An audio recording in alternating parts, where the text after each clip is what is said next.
भरतलाल चित्रकूट में अपने भैया राम से मिलने के लिए गए।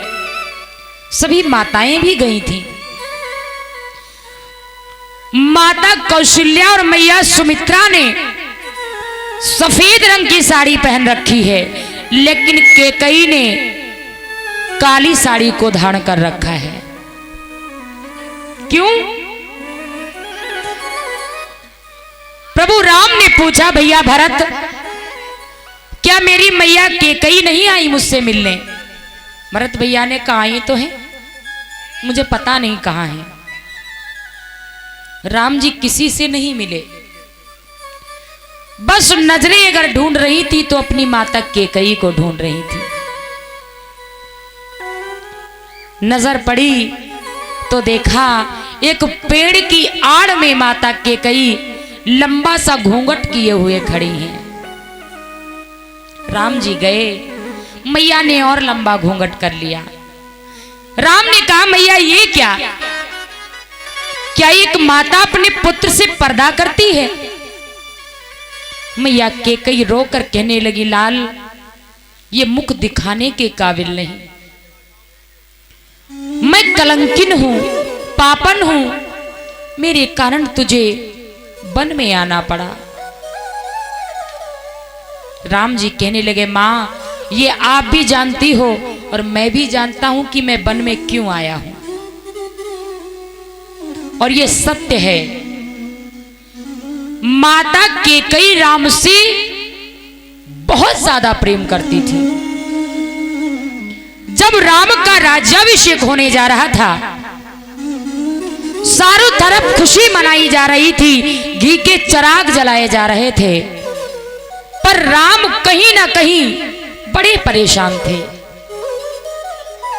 रात के अंधेरे में राम जी अपनी माता कैकेयी के कक्ष में आए। भैया आराम से आराम से आराम से। जब माता कैकेयी के कक्ष में प्रभु राम पहुंचे, मैया ने देखा मेरा राम आया है। बोले, बार बार मुख चूमती माता,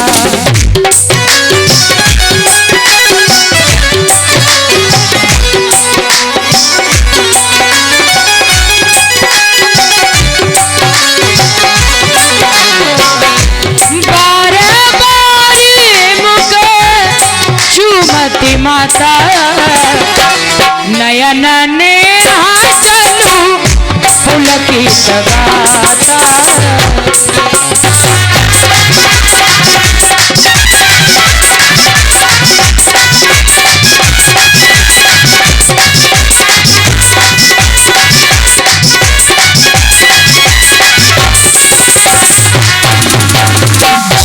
बोले, बार बार मुख चूमती माता, नयन नेह जलो पुलकित गाता। अश्रु भी दो प्रकार के होते हैं, एक खुशी के और एक गम के। लेकिन ऐसा तो है नहीं कि खुशी में लाल रंग के आंसू निकलेंगे और गम में सफेद। आंसू का रंग एक ही होता है, वो भी पानी की तरह, लेकिन भाव अलग होता है। कभी तो आंखें खुशी में बहती हैं तो कभी गम में बहती हैं।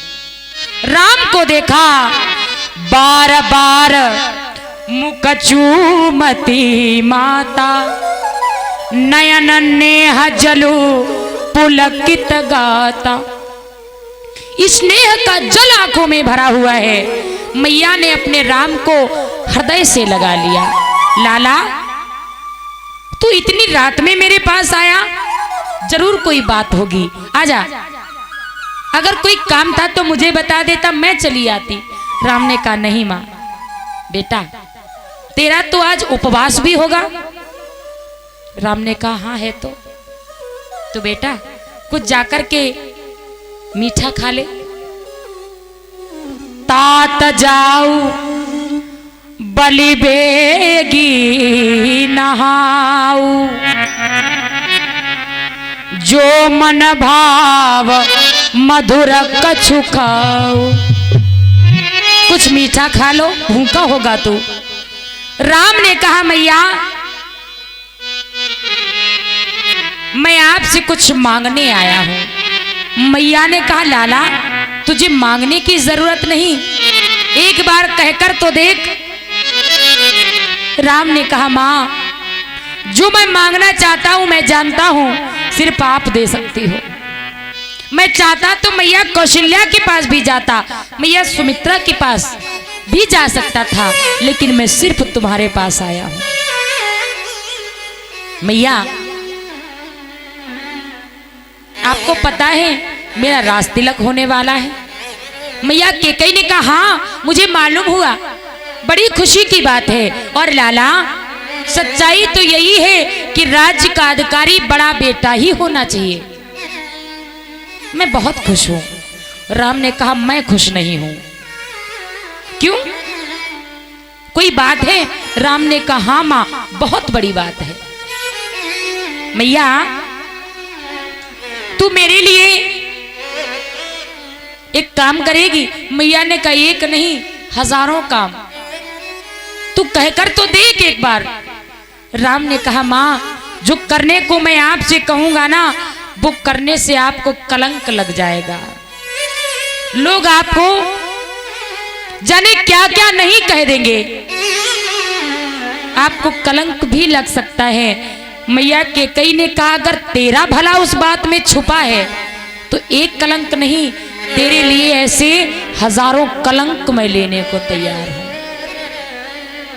तो मां मैंने सुना है आपने पिताजी पर 2 वरदान उधार कर रखे हैं।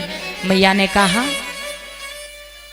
एक काम करिए ना मेरी खातिर वो 2 वरदान मांग लीजिए। क्या वरदान मांगू?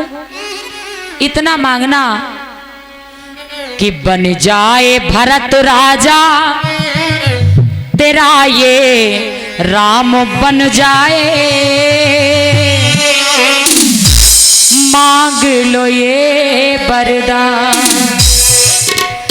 मां मेरी मां मेरी मां मेरी मां। बन जाए भरत राजा तेरा मां राम बन जाए। मांग लो ये वरदान।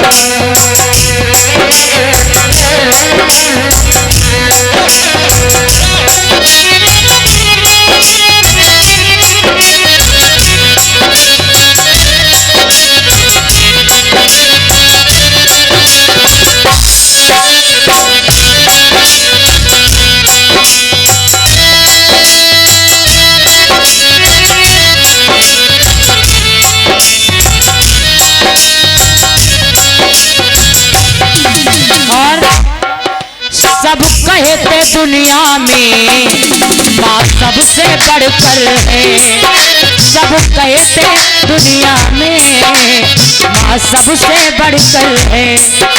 इच्छा करो पूरी ये कहते रघुवर है।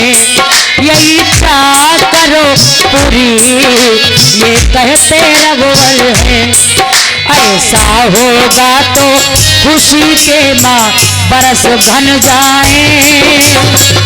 मांग लो ये वरदान ओ मेरी माँ मेरी माँ मेरी माँ।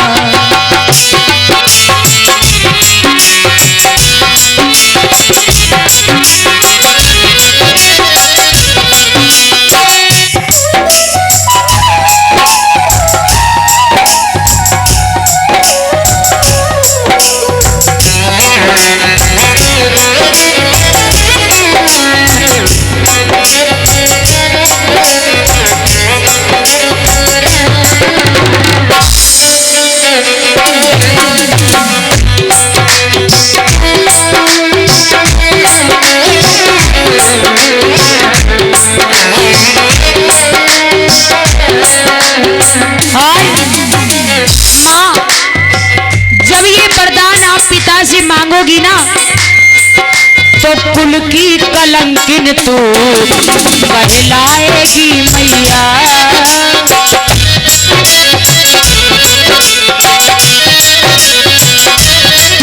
कुल की कलंकिन तू कहलाएगी मैया। पर तेरे राम की इज्जत बढ़ जाएगी मैया। तेरे राम की इज्जत बढ़ जाएगी मैया। ऐसा होगा तो तेरे राम का सीना तन जाए। मांग लो ये वरदान।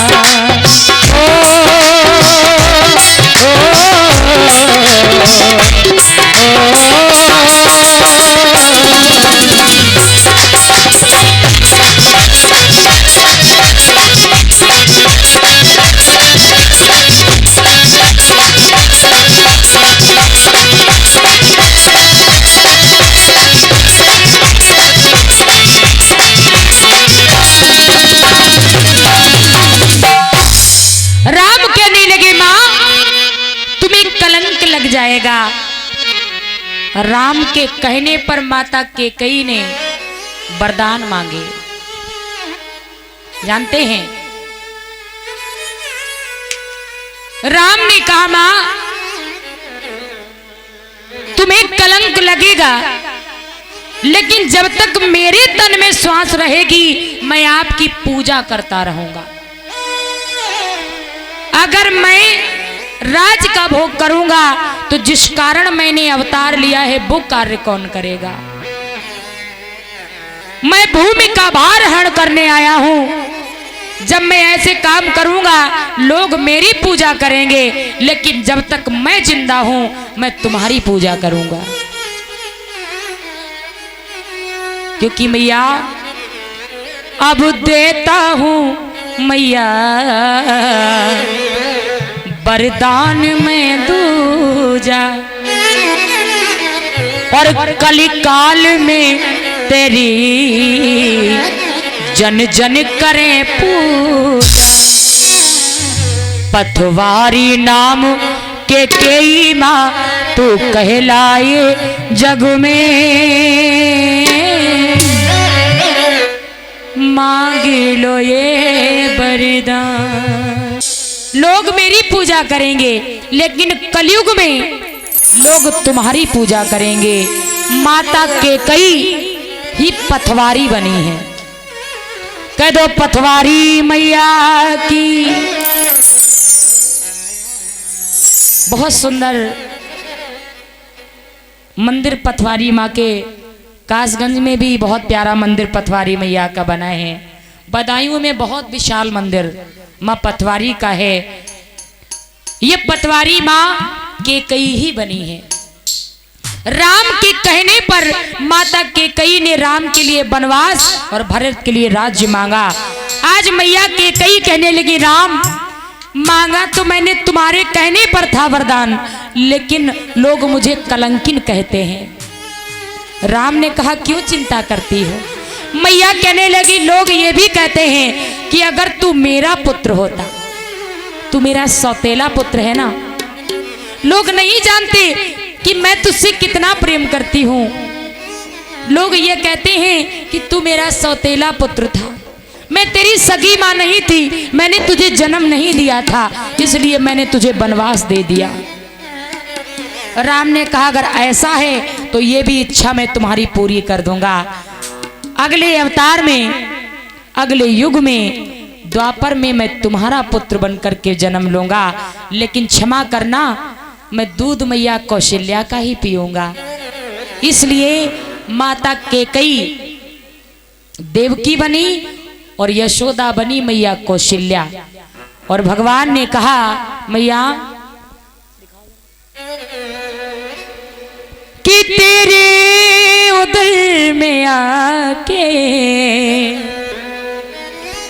और तुमसे मैं जन्म पाके इच्छा करूंगा पूरी।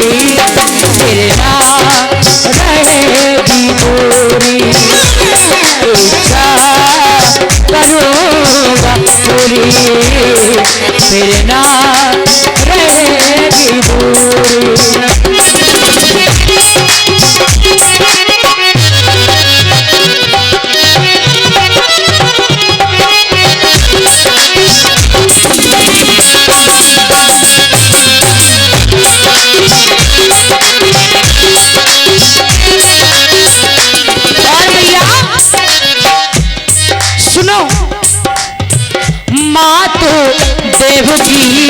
मातु के कई बन के देव की मथुरा में जन्मोगी।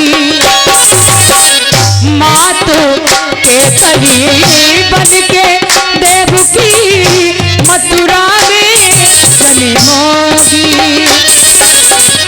दुष्ट कल्प अत्याचारी की बहन चचेरी होगी। दुखी माऊ